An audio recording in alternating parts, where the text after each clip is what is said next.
Isa sa pinakamatinding problema ng ating bansa ngayon ay ang paglaki ng populasyon. Ang paglaki na ito ay nakakapekto sa kalagayang pangkabuhayan ng pamayanan, bayan, lalawigan, lungsod, bansa o mundo. Naapektuhan din ito ang mga kayamanan, kapaligiran, pagkain at iba pang pangunahing pangangailangan ng mga taong nakatira sa lugar. Ang pag-aaral na ito ay naglalayong maipahayag at may pakita ang pinakamabisang paraan upang makontrol ang paglaki ng populasyon. Nakapaloob nito ang iba't ibang konsepto tulad na lamang ng pagdiskubre sa paksa ukol sa pinakamabisang paraan ng pagkontrol ng paglaki ng populasyon at iba't ibang paraan nila sa pagpakontrol ng pagdami ng kanilang pamilya. Ayon sa datos ng Commission on Population, tinatayang aabot sa 100 milyon ang populasyon bago matapos ang 2014. Sa kanilang statika, araw-araw 5,574 ang bilang ng ipinanganak na sanggol o 2 milyon ang naidagdag sa census taon-taon. Ayon sa ahensya ng Commission on Population, hindi na balanse populasyon ng Pilipinas dahil sa mas marami na ang bata kaysa mga matatanda na may kapasidad at kakayahang magtrabaho at sumuporta. Subalit, ayon sa Malacanang, ang pagkapal ng populasyon ay tinuturing na hamon at oportunidad.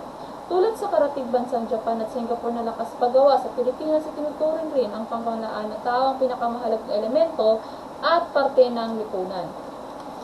Ayon sa gobyerno ng ating bansang Pilipinas, sa kabila ng pagdami ng populasyon, itutuloy pa din nila ang mga proyekto sa mga mahihirap.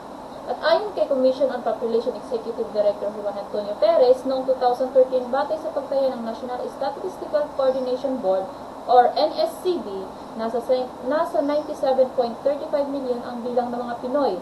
At ayon kay Perez, sakaling papalo na sa 100 milyon ang populasyon, magiging malaking problema ito sa likas na yaman ng bansa, maging sa sektor ng edukasyon, kalusugan at infrastruktura.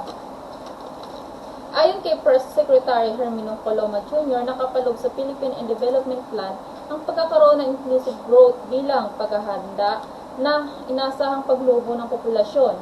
Ayon kay Coloma, dinagdagan ng gobyerno ang taunang budget para sa social welfare.